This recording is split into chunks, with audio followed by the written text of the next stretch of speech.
Welcome everybody to the third half podcast by 876 Stream. Of course, my name is Christopher Scott, aka Chris the Sports Guy, and across from me is Javon Gapur. I'm back, I'm back. I was gone for a week, but I'm back. What's up? No, I saw Jamaica thing going on. I saw them distress me to for a week, so I understand it. Oh yeah, trust me. Today, Saturday, October 16, we will be discussing a few things. Of course, some of them being footballers maybe playing too much. The Reggae Boyz finally getting a win on the board and 3 points. A new era is looming for Newcastle United. And this man, Gapur, has his sights set on Tappa. You're listening to the third half podcast by 876 Stream. We will return after the whistle.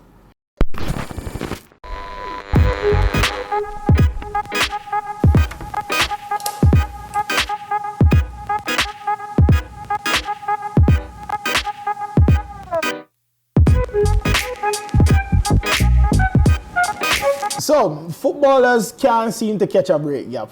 We've just come out of an international break where players had 3 games in about 9 days. Then we're straight back into domestic club football and midweek football right after with Champions League and Europa League. Is this too much football in such a short time?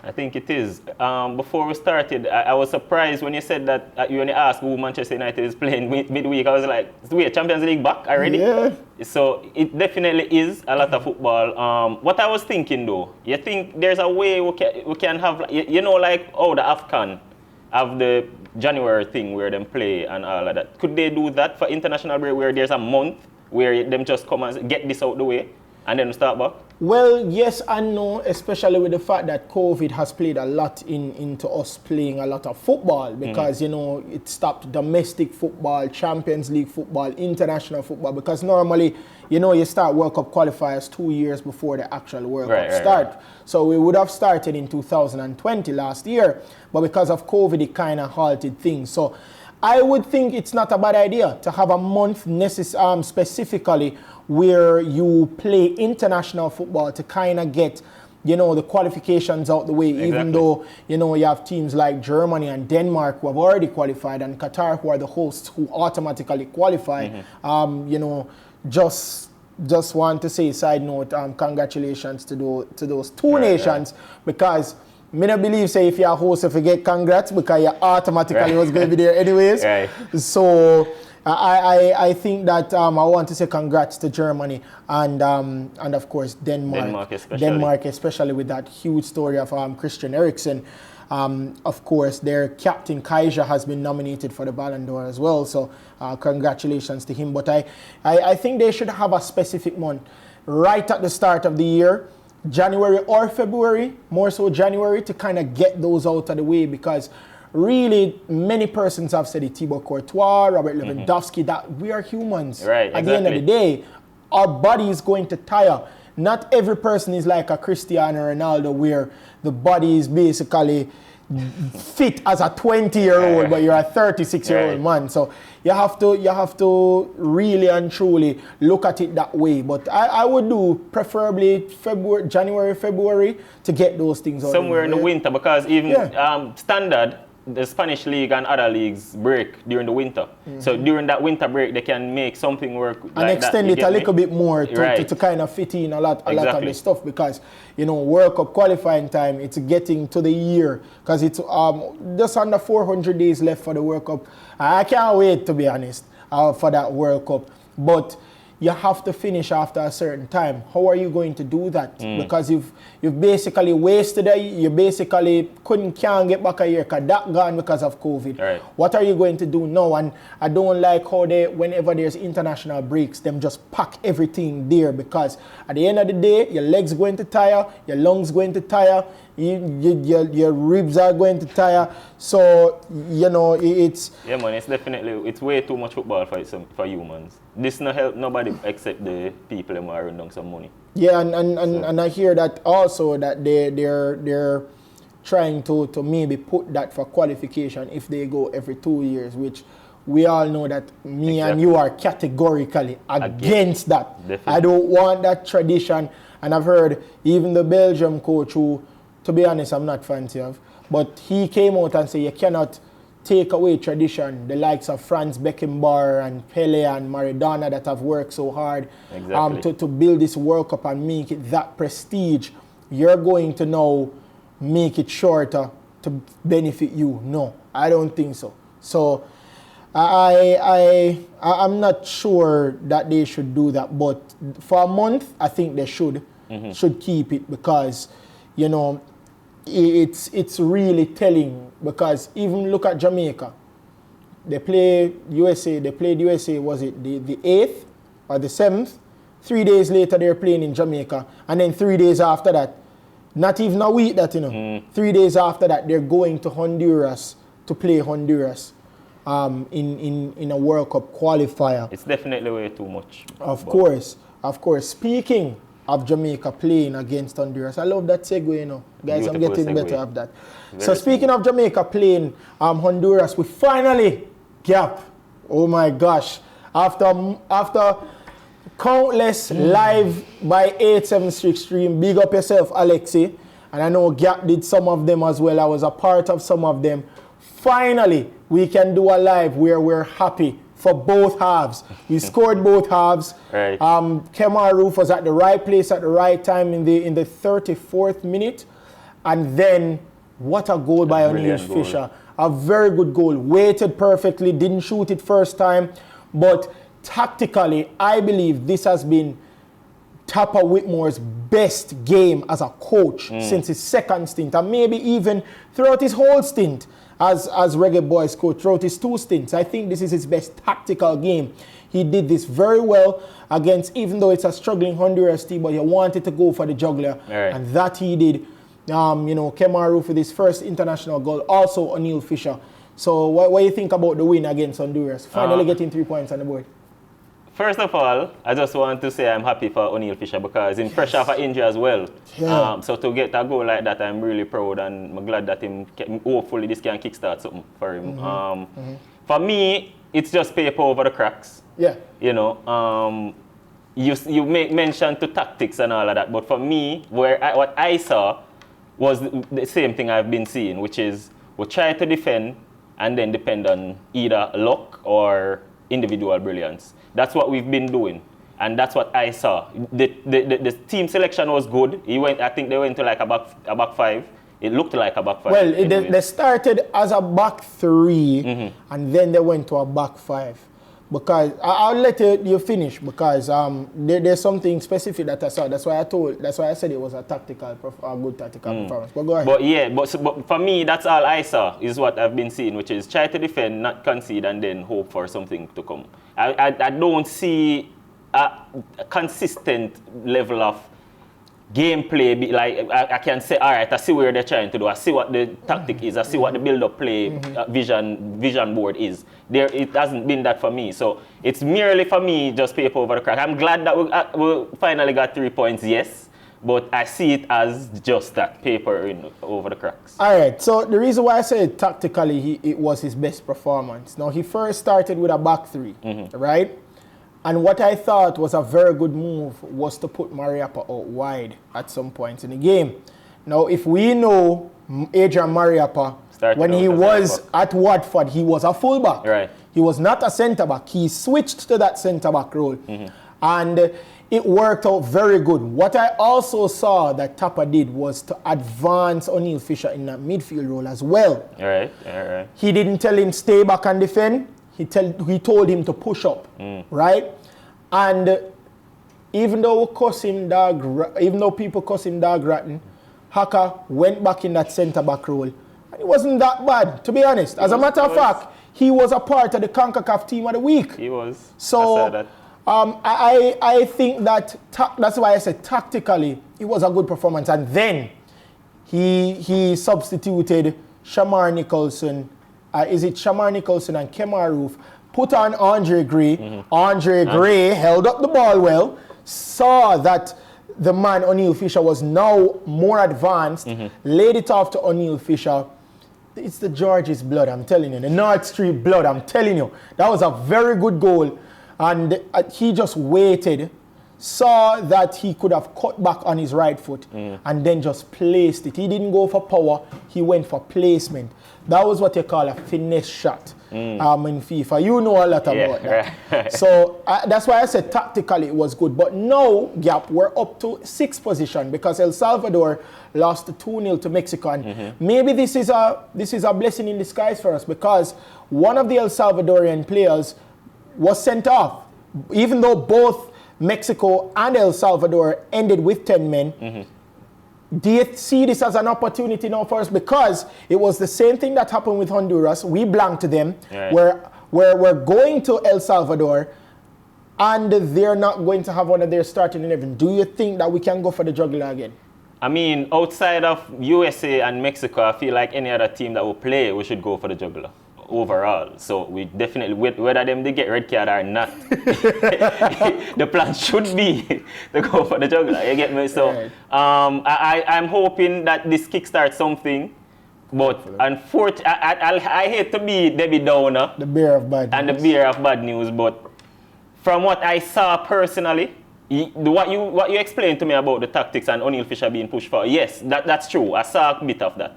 But overall, from what I saw, there was nothing there for me to say that, yes, you know. I was going to ask you a question, but I'll leave you to your rant at the end of the show because trust me, it brings up a lot because, of course, heading into this game, they had his head on a platter. If he had gotten less than 3 points, I believe that we would have been talking about a new coach in the setup. So, congratulations to the Reggae Boyz, and even though I know say Gap no one here, congratulations to Tappa Whitmore because he did get a win in this campaign. As a matter of fact, since 2002 we've played Honduras at San Pedro Sula. We've not beaten them until today.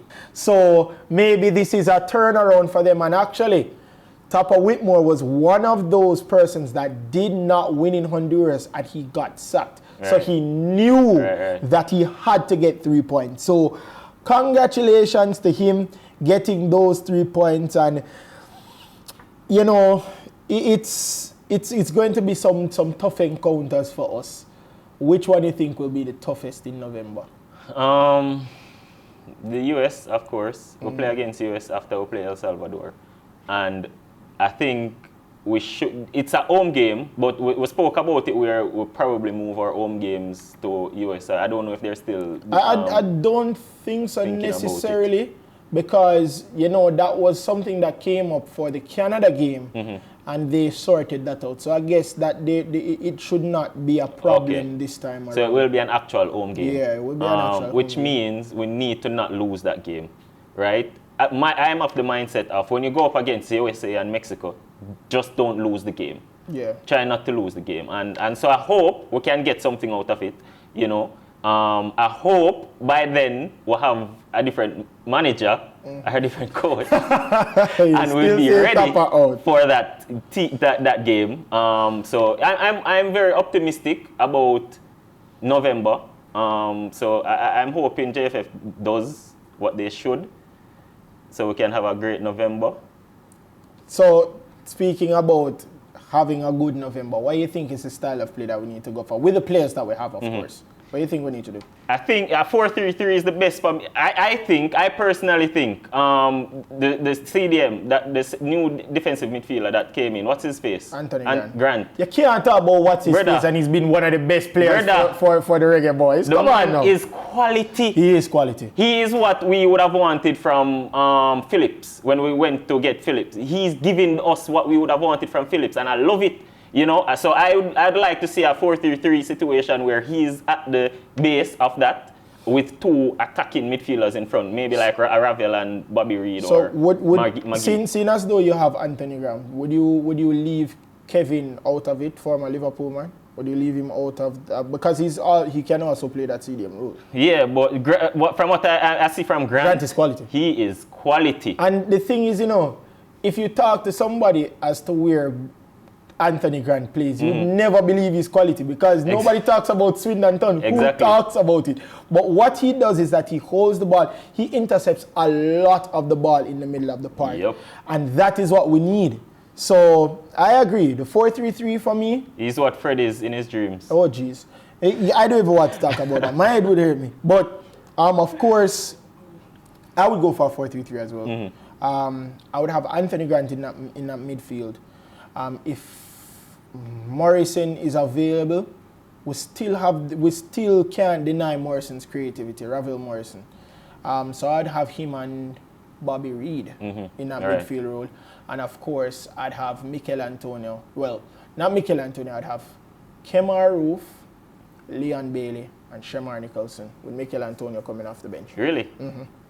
The only change I'd make to that is that Roof out for Antonio? Antonio has to be playing. So you'd have Bowser on the right and Mikel Antonio striking, because Mikel Antonio is more effective as a striker. No, I'd have Bowser on the left. Oh, on the left Bailey you'd have Bailey on the right. Right. And Antonio up top. All right, not a bad change. Not a bad change. Hopefully we can get those. But of course, the new coach that comes in will do that. I'm sure he will. Who would you? All right. So say for instance we don't get a foreign coach. Who would you bring in terms of it can be a Jamaican-born coach coaching overseas, or one locally? Who do you? It's funny you said that, because for me, I saw. I think his name is Moore. It's a black coach that was coaching West Brom the other day, Jamaican. I think he coaches Preston, I think. Right. He is, what's his name though? It's Moore? It's Demar Moore or something. Demar. Darren Moore, right. Thanks, producer. I'd go for him, personally. I think he would have had the credentials. Because West Brom is just the other day, they played in the Premier League. To be exposed to a job like that, the experience and knowledge that you would have garnered from that, I think that's the type of quality and upwards of that we should be looking for in terms of a coach. And I'll get into this later, but that's what I would want. Someone on that level or higher. Would you include Craig Butler in this setup? No. Why? Because Craig Butler as being a better director of football than a coach. No, not necessarily a coach. I mean in the setup for Jamaican football. For sure, he should be in the setup, but I think that ship has sailed. Yeah, I don't think he wants to be involved. Yeah, I don't think he has the enthusiasm. And that kind of comes down to the organization, don't you think? Maybe if there's a change in organization, he might change his mind. Definitely. Because even us as fans, we lack confidence in the federation right now. What about Bibi Gardner? Yeah. He would be a great coach. I think from his experience in the Premier League, because one of the things that we need. And he was dominant with Portmore. They were at the top of the table for the local league before when he left, and they just fell off as he left. Right, exactly. So, one other person that we can consider is Ricardo Fuller. Somebody that has lit up Stoke City. Right. He's now getting his UEFA B license. Wouldn't he be a good consideration as well? Yes, because again, he has the experience at a high level. He will have the proper credentials by then, because you say he's doing his UEFA B license. Yeah. So, yeah, it definitely is a consideration. But again, I don't think we should go for persons who will be learning on the job. We have a golden generation now. I think we need to win now. I heard somebody say golden generation don't necessarily mean you have a crop of good players, And I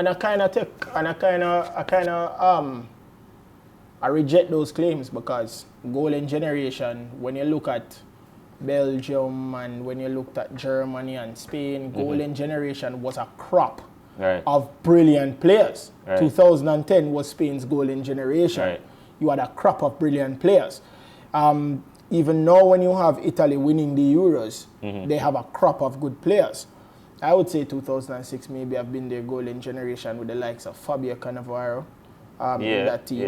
Materazzi was playing good at that time as well in 2006. Right. So I would say that was when Cannavaro won the Ballon d'Or. I think he's the only defender in the 2000s to ever do it. I think France won Ballon d'Or as well. Yeah, but to that claim really quick, saying a golden generation doesn't necessarily mean a good crop of player. It literally means it's the best crop of players you've had. Yeah, so you at least need to have a better coach than René. I had to silence him because of that, because I don't think that made any sense. But Newcastle United, they talked about this takeover for more than a season now, and it has officially happened. Right. So a company from Saudi Arabia, a family basically from Saudi Arabia really Saudi Arabia. Yeah, has gotten, of course, Newcastle, and they're now the richest team in the world. 320 billion are the owner's net worth, and that's crazy.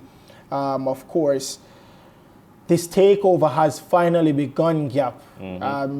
What do you think about it?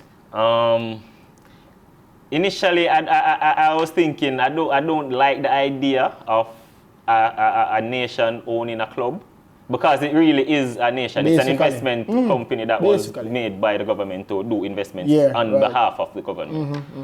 So it really is Saudi Arabia that owns Newcastle. So initially I didn't know how I feel about it, but then you know me and how it go when it comes to the romance of football. You know, without the romance of football, I just 22 man and the 3 linesman and thing the ref them just run up and down.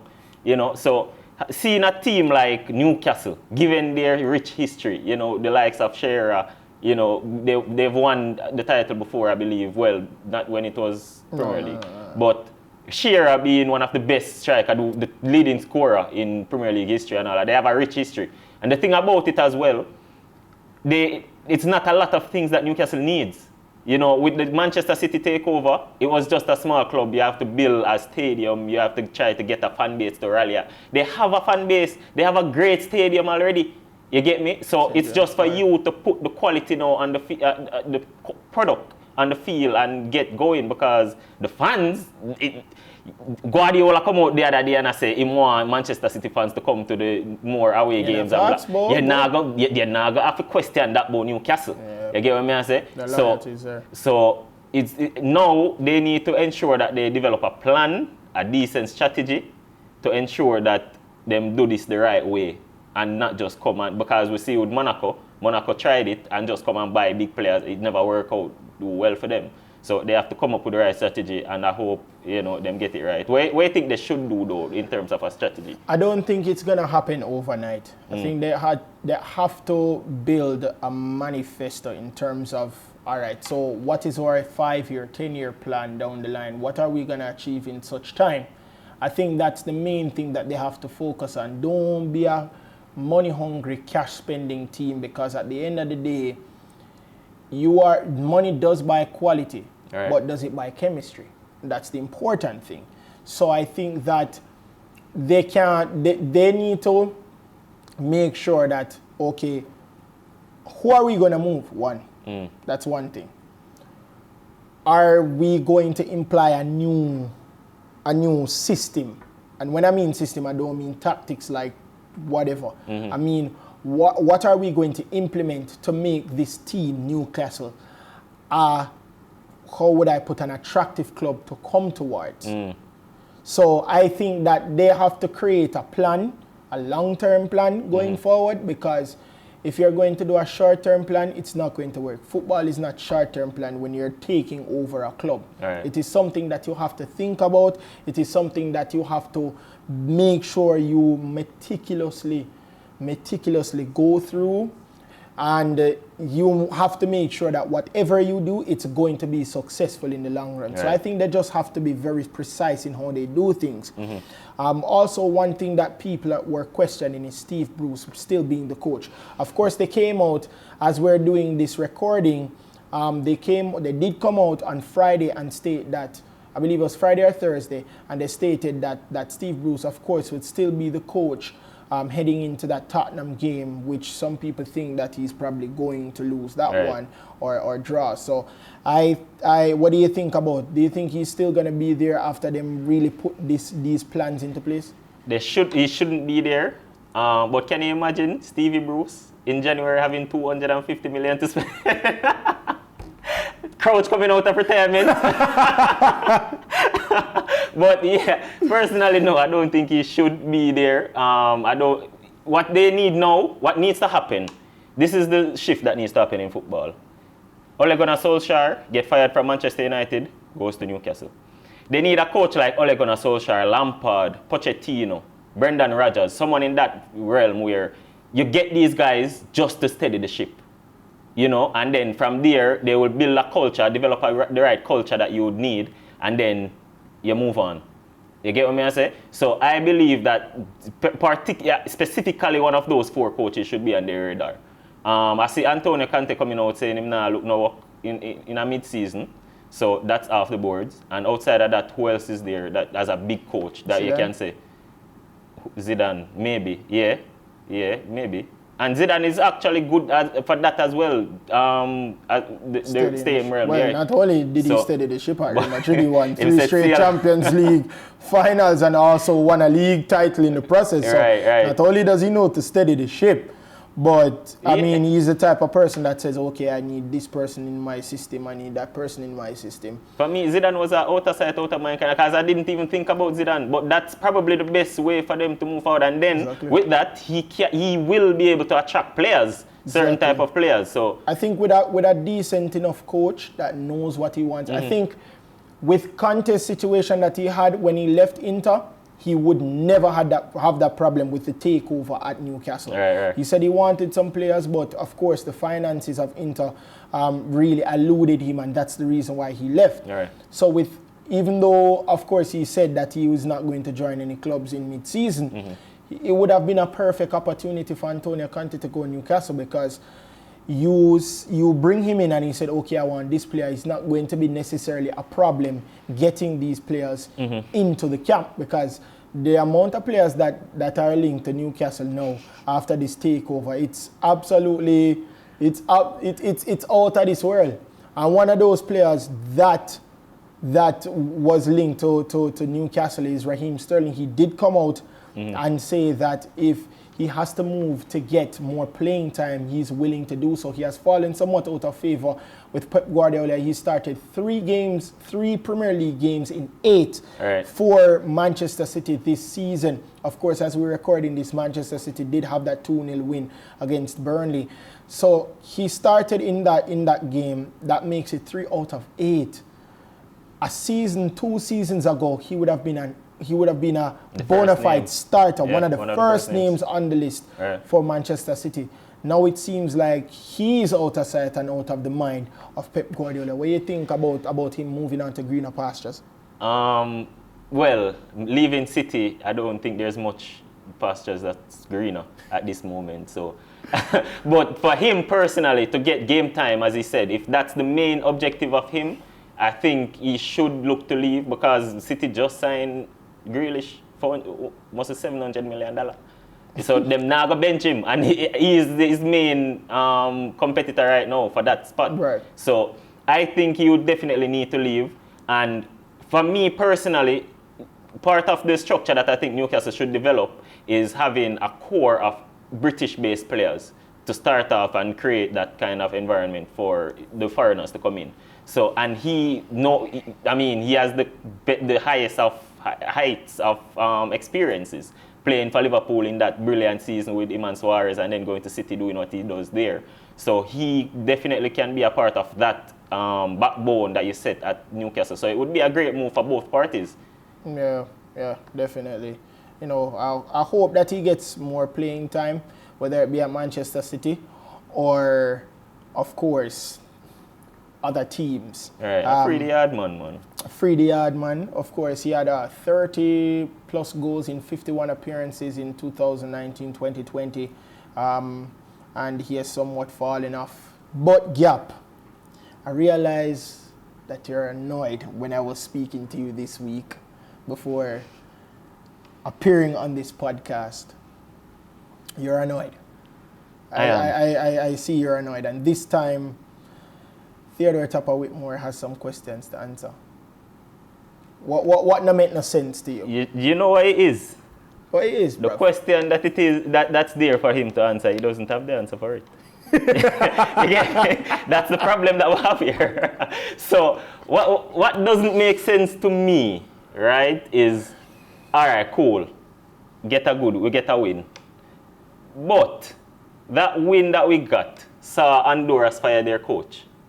Yeah. Right? No matter what happened, you would have been fired. No. I'm glad you made that point. No. Look at it this way now. Going into the match, Honduras had 3 points. We had 2. The 3 points that they had, they lost to US, Mexico. Got battered by US and Mexico. Now, you as a Jamaican, if Jamaica play against US and Mexico, you'd say, we expect not to win these games. Cool. Honduras only lost those 2 games. We lost to Panama. They lost to Mexico, USA, and the coach was already gone. And it goes to show, would you say Honduras have a better roster than Jamaica at this moment? No. So why do they have, in CONCACAF. So why do they have more ambition than us?